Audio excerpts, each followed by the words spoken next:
आजादी से लेकर अब तक हम आजाद भारत और विकासशील भारत की बात करते हैं, लेकिन क्या आप जानते हैं कि भारत में आज भी कई ऐसी जगहें हैं जहां पर लोगों को मूलभूत सुविधाएं भी नहीं मिल रही है। जी हाँ, हम बात कर रहे हैं राजस्थान के सिकराय और लालसोट विधानसभा क्षेत्र के करीब 1.5 दर्जन गांव की, जहां पर आज भी लोगों को मूलभूत सुविधाओं के लिए तरसना पड़ रहा है। राजस्थान के दौसा जिले के सिकराय और लालसोट विधानसभा क्षेत्रों के करीब 1.5 दर्जन गांव में आज भी लोग परंपरागत तौर तरीके से जीते हैं।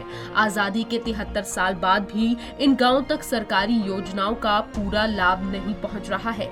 यहां पहाड़ी क्षेत्र होने से मोबाइल नेटवर्क काम नहीं करते, जिससे कि इनकी जिंदगी दुनिया के अन्य भागों से कटी सी रहती है। केंद्र सरकार के डिजिटल इंडिया का भी यहाँ कोई असर नहीं है। यही नहीं, आसपास कोई अस्पताल न होने के चलते महिलाओं का प्रसव भी परंपरागत तरीके से ही किया जाता है। हालांकि अब इन पहाड़ी क्षेत्रों में डामर सड़क का निर्माण हो चुका है, जिससे कि इनका आवागमन सुलभ हो गया है। कोरोना काल में इन लोगों का जीवन और भी ज्यादा समस्याओं में बीत रहा है। रोजगार के लिए बाहर जाने वाले लोग कोरोना काल में अपने अपने घरों में बैठे हैं, और वहीं पर अगर स्कूलों की बात की जाए तो सरकारी स्कूलों में उगे हुए ये घास फूस बयां करते हैं कि स्कूलों में महीनों से कोई गतिविधि नहीं हो रही है। वहीं मोबाइल नेटवर्क नहीं आने से बच्चों को ऑनलाइन क्लासेस का भी फायदा नहीं मिल पा रहा। हमारे एक तो क्या है, सबसे बड़ा सरकारी योजनाएं आती हैं, सरकारी जितनी भी इंदिरा आवास वगैरह है वो भी नहीं है। मतलब जानवर बरसात के टाइम सांप बिच्छू निकलते हैं और कोई हमारी सुध भी नहीं लेता है। कोई मर्द का अगर डेड होता है किसी कारण सांप के खाने से, तो सूचना देने के लिए पहाड़ पर चढ़ना पड़ता है कि हमारी ये प्रॉब्लम होगी। नेटवर्क की सुविधा नहीं है। और सर यहाँ पर स्कूल की वजह से कोई सुविधा नहीं, बच्चे 5 तक पढ़ पाते हैं। 5 के बाद में 10 किलोमीटर आगे स्कूल है।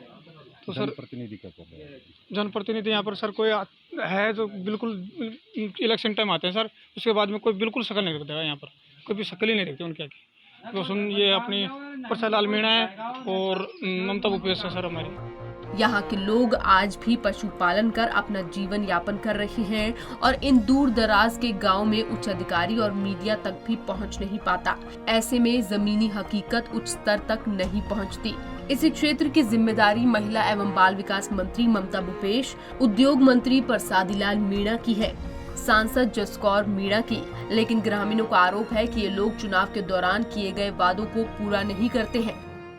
हमारे 2 मंत्री हैं साहब, एक प्रसादी और ममता। 2 वोट लेने के लिए तो आ जाते हैं, फिर बाद में 5 साल तक देखते नहीं हैं आप। हमारे नेटवर्क की परेशानी है शुरू से ही, आज से नहीं शुरू से ही। वहीं सांसद जसकौर मीणा के अलावा दौसा के दोनों मंत्री ममता भूपेश और उद्योग मंत्री प्रसादीलाल मीणा ने आज तक भी इन मुद्दों पर ध्यान नहीं दिया।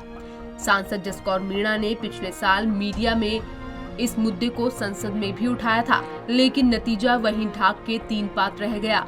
गांव में मोबाइल नेटवर्क नहीं होने से कोरोना की इस दूसरी लहर में लोग अपने नौनिहालों के लिए वैक्सीनेशन के लिए रजिस्ट्रेशन और स्लॉट बुक करवाने जैसी सुविधाओं का भी लाभ नहीं उठा पा रहे।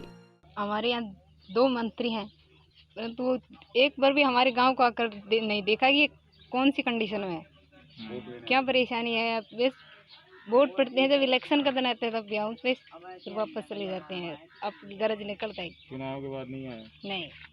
मोबाइल की बड़ी समस्या है। हाँ, मोबाइल की बहुत समस्या है यहाँ। बस पहाड़ पे चढ़ के आकर बात करनी पड़ती है। घर आप जब महिलाओं को अपने घर पर बात करते हैं ना, अपने मम्मी पापा से, तो पहाड़ पे चढ़ो और बात करो। तबीयत खराब होती है तो आप फिर किस तरीके से करते हैं? तबीयत खराब होती है तो यहाँ से खवा जाना पड़ता है, 10 किलोमीटर दूर है। यहाँ कोई वो नहीं है, वहीं पर जाकर इलाज कराना पड़ता है। सरकारें डिजिटल युग की बात करती हैं, लेकिन इन गांव की दुर्दशा देखकर कई सवाल खड़े होते हैं। आज के जमाने में जहां हम कोरोना वायरस वैक्सीन तो तैयार करवा चुके हैं, लेकिन आज भी इन गांव में मोबाइल के नेटवर्क तक नहीं है, और जो आज भी मूलभूत सुविधाओं के लिए तरस रहे हैं। पंजाब के CCTV के लिए दौसा से एचएन पांडे की रिपोर्ट।